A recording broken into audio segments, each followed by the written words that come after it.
বিসমিল্লাহির রহমানির রহিম। আসসালামু আলাইকুম।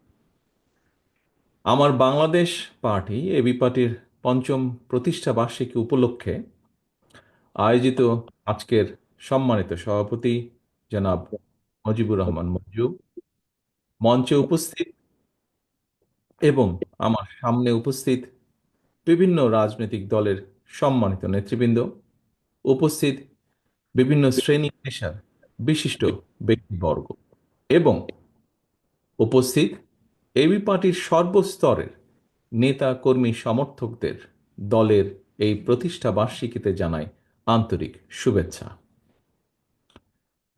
প্রিয় উপস্থিতিবৃন্দ, স্বৈরাচার বা ফ্যাসিবাদী শাসন আমলে আত্মপ্রকাশের পর এবি পার্টি আজই প্রথমবারের মতন ফ্যাসিবাদ মুক্ত একটি পরিবেশে প্রতিষ্ঠা বার্ষিকী উদযাপন করছে। একটি গণতান্ত্রিক রাজনৈতিক দলের জন্য অবশ্যই এটি একটি প্রত্যাশিত পরিস্থিতি। স্বৈরাচার বিরোধী একটি রাজনৈতিক দল হিসাবে আপনারা আমাদেরকে দলীয় এই অনুষ্ঠানে আমন্ত্রণ জানিয়েছেন।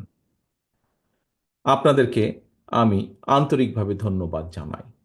এটি অবশ্যই একটি ইতিবাচক রাজনৈতিক সংস্কৃতি।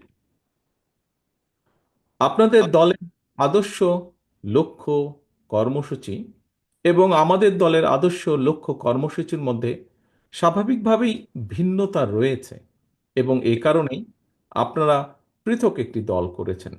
একইভাবে আরো অনেকগুলো রাজনৈতিক দল রয়েছে বাংলাদেশে, যাদের অনেক নেতৃবৃন্দ আজ আমাদের সামনে উপস্থিত আছেন।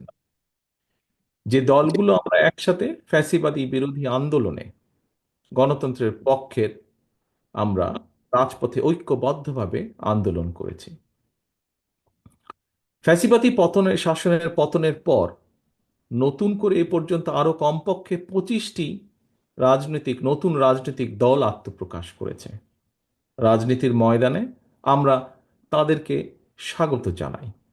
গণতন্ত্রের পক্ষের রাজনৈতিক দলগুলোর মধ্যে রাজনৈতিক আদর্শের ভিন্নতা থাকতে পারে, তবে আমি বিশ্বাস করি দেশের স্বার্থের প্রশ্নে বাংলাদেশের পক্ষের প্রত্যেকটি রাজনৈতিক দলের অবস্থান এক এবং অভিন্ন। উদ্দেশ্য এবং গন্তব্য এক এবং অভিন্ন। কি সেটি? সেটি হচ্ছে দেশের স্বার্থ রক্ষা এবং অবশ্যই জনগণের কল্যাণ সাধন।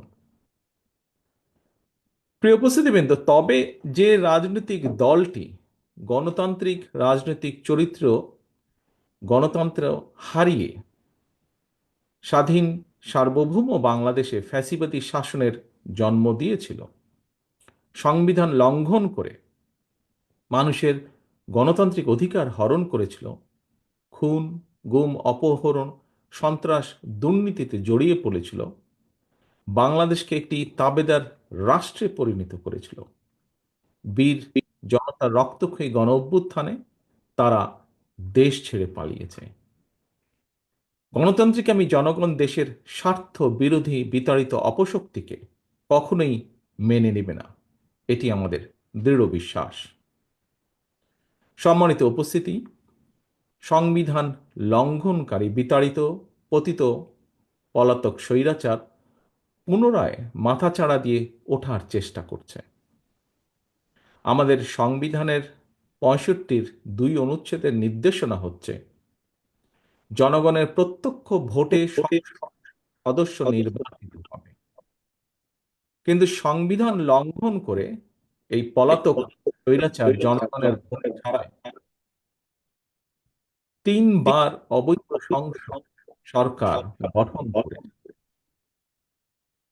বাংলাদেশের গণতান্ত্রিক আমি জনগণ আজ জানতে চায় সংবিধান লঙ্ঘনের দায় অভিযুক্তদের আগামী দিনের রাজনীতিতে অপ্রাসঙ্গিক করে দিতে অন্তর্বর্তীকালীন সরকার কি পদক্ষেপ গ্রহণ করেছে বা নিয়েছে। ব্লেম গেম দিয়ে দায়িত্ব এড়ানোর কিন্তু কোনো সুযোগ নেই। অন্তর্বর্তীকালীন সরকার পদক্ষেপ নিতে ব্যর্থ হলে আমি দৃঢ়ভাবে বিশ্বাস করি জনগণের ভোটে নির্বাচিত সরকার আগামী দিনে অবশ্যই সংবিধান লঙ্ঘনের দায় অভিযুক্তদের বিরুদ্ধে আইনগত ব্যবস্থা নেবে। পলাতক স্বৈরাচারের বিরুদ্ধে ব্যবস্থা না নিয়ে যারা জাতীয় নির্বাচনের আগে স্থানীয় সরকার নির্বাচনের কথা বলেছেন, তাদেরকে আমি বলতে চাই, লুটপাট আর দুর্নীতির শত শত কোটি টাকা হাতে নিয়ে সারা দেশে পলাতক স্বৈরাচারের দোসররা পুনর্বাসিত হওয়ার সুযোগের অপেক্ষায়। স্থানীয় নির্বাচন পলাতক স্বৈরাচারের জন্য পুনর্বাসিত হওয়ার একটি সুবর্ণ সুযোগ। যারা বলেছেন হয়তোবা তারা এই বিষয়টি বিবেচনা করেননি। আমি অনুরোধ করব বিষয়টিকে এইভাবে বিবেচনা করার জন্য। প্রিয় রাজনৈতিক সহকর্মীবৃন্দ, উপস্থিত প্রিয় ভাই বোনেরা, আমাদের দলীয় আদর্শ ভিন্ন হলেও আমাদের উদ্দেশ্য যেহেতু দেশের স্বার্থ রক্ষা এবং জনগণের কল্যাণ সাধন, সেই বাস্তবতায় একজন রাজনৈতিক সহকর্মী হিসাবে আমার কিছু উপলব্ধি সংক্ষিপ্তভাবে আপনাদের সঙ্গে আমি শেয়ার করতে চাই, বা আপনাদের সামনে আজকের এই সুন্দর মুহূর্তে আমি আপনাদের সামনে উপস্থাপন করতে চাই। প্রিয় সহকর্মীবৃন্দ, লাখো প্রাণের বিনিময়ে 1971-এর স্বাধীন বাংলাদেশ, 75-এর 7ই নভেম্বরের আধিপত্য বিরোধী তাবেদার মুক্ত বাংলাদেশ, 90-এর স্বৈরাচার বিরোধী বাংলাদেশ এবং 2024-এর ফ্যাসিবাদ বিরোধী বাংলাদেশ। বাংলাদেশের ইতিহাসের এমন প্রতিটি বাঁকে মানুষ কেন অকাতরে জীবন দিয়েছিলেন, কি ছিল এই শহীদদের স্বপ্ন, তারা কেমন বাংলাদেশ চেয়েছিলেন, একজন রাজনৈতিক কর্মী হিসাবে এসব প্রশ্নের জবাব খোঁজার জন্য 54 বছর সময় খুব বোধহয় কম সময় নয়। এজন্যই আমি মনে করি শুধুমাত্র শহীদদের আত্মত্যাগকে শ্রদ্ধার সঙ্গে স্মরণের মধ্য দিয়েই রাজনৈতিক কর্মী বা নেতা হিসাবে আমাদের দায়িত্ব বোধহয় শেষ হয়ে যায় না। শহীদদের স্বপ্নের বাংলাদেশ প্রতিষ্ঠার মাধ্যমেই কেবল আমরা তাদের সুমহান আত্মত্যাগের প্রতিদান দেওয়ার চেষ্টা আমরা করতে পারি। প্রিয় রাজনৈতিক সহকর্মী এবং ভাই বোনেরা, বাংলাদেশের 54 বছরের ইতিহাসের সবচেয়ে দুটি গুরুত্বপূর্ণ অর্জন যদি আমরা এভাবে দেখি: 1, 1971 সাল ছিল বাংলাদেশের স্বাধীনতা অর্জনের। 2, 2024 সাল ছিল দেশ এবং জনগণের স্বাধীনতা রক্ষার। বাংলাদেশ নামক এই জাতি রাষ্ট্রের স্বাধীনতা প্রিয় হাজারো লাখো শহীদের রক্তে লেখা স্মারকে 71 আর 24-এর রাজনৈতিক বার্তাটি হল, দিল্লির তাবেদার হওয়ার জন্য বাংলাদেশ 1971 সালে পিণ্ডি ত্যাগ করে নাই। 1975 সালের 7ই নভেম্বরের দেশের সিপাহী জনতাও এই বার্তাটি দিয়েছিল।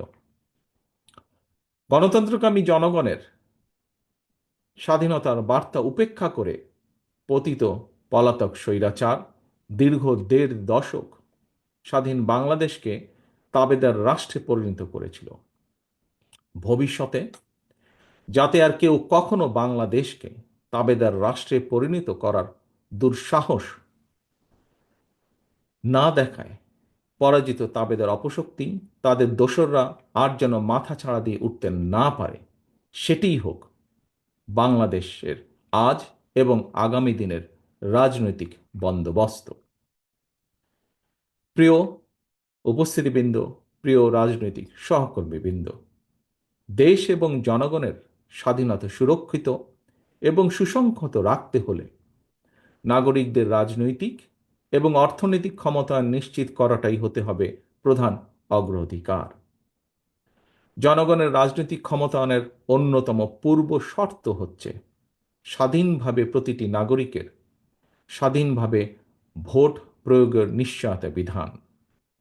স্থানীয় সরকার থেকে জাতীয় সংসদ পর্যন্ত প্রতিটি স্তরে নাগরিকদের প্রত্যক্ষ ভোটে জনপ্রতিনিধি নির্বাচনের গণতান্ত্রিক রীতি প্রতিষ্ঠিত করা গেলে যারা জনপ্রতিনিধি হতে চান তাদেরকে নিশ্চিতভাবে জনগণের রায়ের মুখোপেক্ষী করে দেওয়া সম্ভব হবে।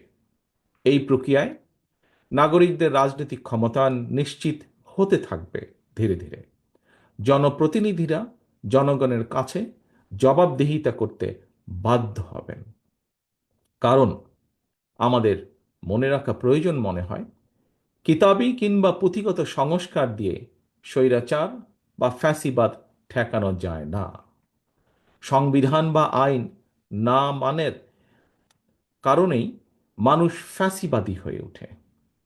জনগণকে রাজনৈতিক এবং অর্থনৈতিক ক্ষমতা নিশ্চিত করা না গেলে শেষ পর্যন্ত কোনো সংস্কারই বোধহয় টেকসই হয় না।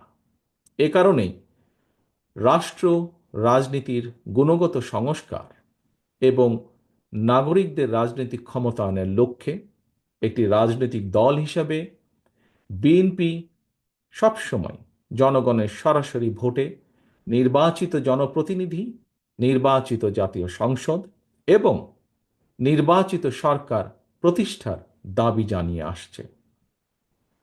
প্রিয় সহকর্মীবৃন্দ, রাজনৈতিক দল নির্বাচনের দাবি জানাবে, এটি স্বাভাবিক গণতান্ত্রিক রীতি। অথচ আমরা খেয়াল করছি গত কিছুদিন ধরে অত্যন্ত সুকৌশলে দেশে এমন একটি আবহাওয়া তৈরির অপচেষ্টা চলছে, যেখানে নির্বাচন অনুষ্ঠানের দাবি করাটাই যেন একটি অপরাধ। জাতীয় নির্বাচন অনুষ্ঠান নিয়ে অবজ্ঞাসূচক বক্তব্য, মন্তব্য কিন্তু পলাতক স্বৈরাচারকেই আনন্দ দেয়। অপরপক্ষে এটি গণতান্ত্রিকামী জনগণের জন্য কিন্তু অপমানজনক। রাষ্ট্র রাজনীতি মেরামতের জন্য সংস্কারের কর্মযজ্ঞ চলছে। তবে চলমান সংস্কার যদি রাজনৈতিক দলগুলোর নির্বাচন অনুষ্ঠানের দাবিকে অবজ্ঞা করতে হয়, প্রলুব্ধ করে, তাহলে সংস্কারের তাৎপর্যটা কি?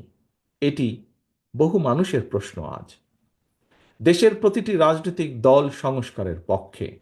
তারপরেও সংস্কার নিয়ে অন্তর্বর্তীকালীন সরকার কেন এত সময় ক্ষেপণ করছেন, এ নিয়েও জনগণের মনে ধীরে ধীরে প্রশ্ন বেড়েই চলেছে। উপস্থিত প্রিয় রাজনৈতিক সহকর্মীবৃন্দ, প্রিয় ভাই ও বোনেরা, রাজনৈতিক দলগুলোকে অবজ্ঞা এবং জনগণের রায়কে অবহেলা করে বিরাজনীতিকরণকে উৎসাহিত করা হলে সেটি শেষ পর্যন্ত গণতন্ত্রকেই ঝুঁকির মধ্যে কিন্তু ফেলে দেবে। অন্তর্বর্তীকালীন সরকারের প্রতি আবারও আজ এই অনুষ্ঠানের মাধ্যমে আহ্বান জানিয়ে বলতে চাই, সুনির্দিষ্টভাবে জাতীয় নির্বাচনের রোডম্যাপ ঘোষণা করুন। রাজনৈতিক দলগুলোকে,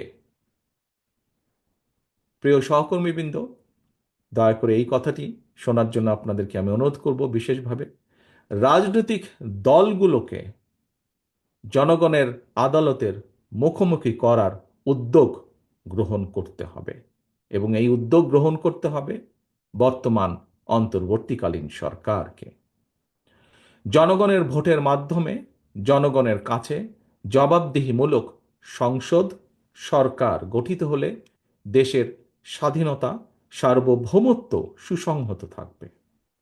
রাজনৈতিক চর্চার মাধ্যমে সরকার গঠন এবং পরিবর্তনে জনগণ এবং রাজনৈতিক দলগুলো অভ্যস্ত হয়ে উঠলে আমি একজন রাজনৈতিক কর্মী হিসাবে দৃঢ়ভাবে বিশ্বাস করি বাংলাদেশকে আর কেউ তাবেদার রাষ্ট্রে পরিণত করে রাখতে সক্ষম হবে না, ইনশাআল্লাহ। প্রিয় সহকর্মীবৃন্দ, আজকের সম্মানিত সভাপতি, এতক্ষণ আমাকে সময় দেওয়ার জন্য এবং আজকের এই প্রতিষ্ঠা বার্ষিকীর এই অনুষ্ঠানে আমাকে বক্তব্য রাখার সুযোগ দানের জন্য আমি আমার দলের পক্ষ থেকে আবারও আপনাদেরকে আন্তরিক শুভেচ্ছা এবং আজকের এই আপনাদের প্রতিষ্ঠা বার্ষিকী আমার বাংলাদেশ পার্টির প্রতিষ্ঠা বার্ষিকীর আন্তরিক সাফল্য কামনা করে আমার বক্তব্য শেষ করছি।